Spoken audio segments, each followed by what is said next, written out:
on the court, and he had a good line. I said, "Was this your best offensive game?" He said, "And our worst defensive game." But you got to stop on the final possession. Take us through that possession. Yeah, I mean, again, I didn't have a good angle of the play. Obviously, he was driving to get to a spot.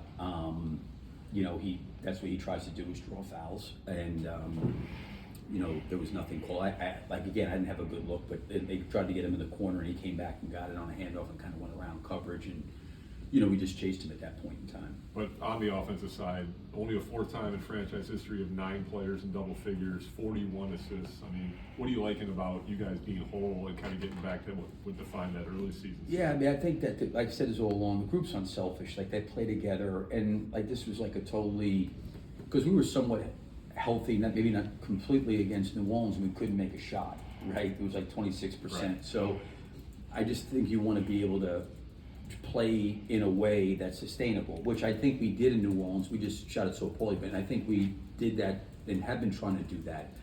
To me, with the way we're moving the ball, sharing the ball, the kind of shots we're generating, to me is sustainable. But again, I think for me, coming down the stretch of the game, I always try to look at the things that we really have control over. And I know Kobe, just as competitive as he is, he's going to be, kicking himself about missing a couple free throws. And Modest is walking off the free throw line, and he's upset that he missed a free throw, right? So I don't know what it was coming down the stretch, 3 for 6 maybe, or something like that. But nobody's talking about the fact that we didn't block anybody out on possessions where we really had an opportunity to end the game. We gave up a couple, maybe it was 2 or 3. And we've got to start to develop that mentality. All those guys I know want to go to the free throw line and make free throws, and they should hold themselves to that standard. But when you're in that situation, that game could have very easily gone to overtime, and we don't need to look at the missed free throws as much as we need to look at the fact that we forced them to miss a couple times, and we just didn't come up with any rebounds, and we needed to be able to do that. Billy, you kind of talked a lot this season about the margin for error and how slim that is for this team. You guys came out on the positive side of that today. What do you feel like is the difference between this game and you kind of just alluded to it, but being on this side of that margin for error and being able to kind of elevate over that? Well, we had a maybe built enough for league with points that they only had one timeout left, so they were kind of going in a hurry. We didn't get matched correctly off a free throw, and Alexander Walker got a 3 out of the corner. He missed that one. We ended up not rebounding it. I think Isaac fouled out on a block out situation. There was so many opportunities there, and that's what ends up happening is, we don't have those margins a lot of times. Now, if that's all of a sudden, instead of being up by 7, you're up 2, those things come back and it's hard to overcome, right? But, again, I'm not trying to be like a downer about it. I'm happy we won the game. I'm happy with a lot of things that we did do, but I always try to look at the things that we've got to really, really control and try to take some ownership of. And to your point, those are the things that can kind of come back and haunt you.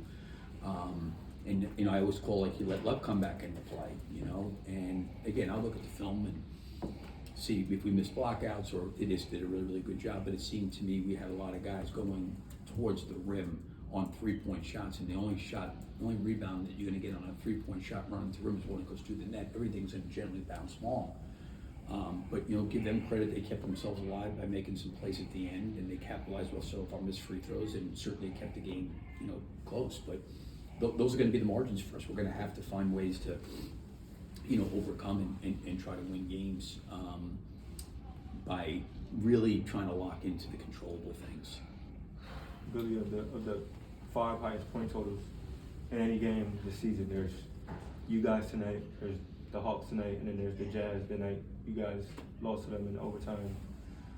I mean, loaded question here, but where are you at as far as defensive identity? I know that was something AK talked about in the summer, wanted to bring in Isaac. It feels like he has to play for you guys to even make a dent in that. Where do you sit? Yeah, it was probably, I was a little upset with myself at the half because I probably should have got him back out there. He got off to a really, really good start, and I kind of lost him in the rotation as things were going. And then obviously, he ended up picking up 3 fouls, and then he picked up a couple more, and that really kind of broke his, rhythm there. We're going to have to help a little bit more. We got caught, quite honestly, with some of their size, on some switches, in particular Jalen Johnson there at the rim. And we're just going to have to be a team that's going to have to help each other more, But it's going to be hard to win giving up that many points. and expecting to score as many as we did, you know. So, you know, the other part of that, you know, I talked about, you know, the rebounding part at the end of the game, but there's a lot of other stuff during the course of the game that are also things that we can control and do a better job of, you know. I'm not saying we got to be perfect, but the total attention to focus has got to be on those things. And like, listen, we're not a great defensive team, but we can be better and we can improve, and you know, we can take a little bit more control over the things that, you know, we can. Like, I thought we had some blown coverages because of lack of communication. We're capable of talking better, you know, just different things like that. Guard, pick and roll, you know.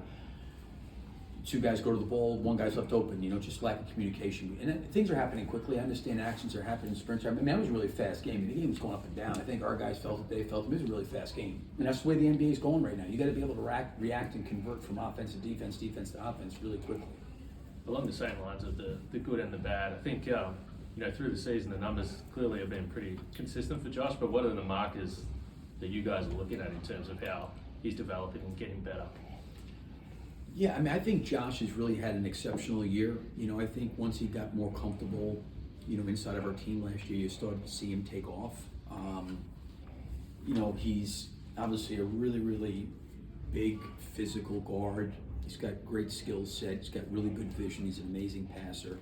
I think he's worked really hard in the shooting, and he's a good three-point shooter, and I think it showed, you know, that. I think the one thing, you know, we've talked to him about, you know, in terms of the development of the improvement areas would be he's so good at getting into the paint, and he's so good at drawing attention.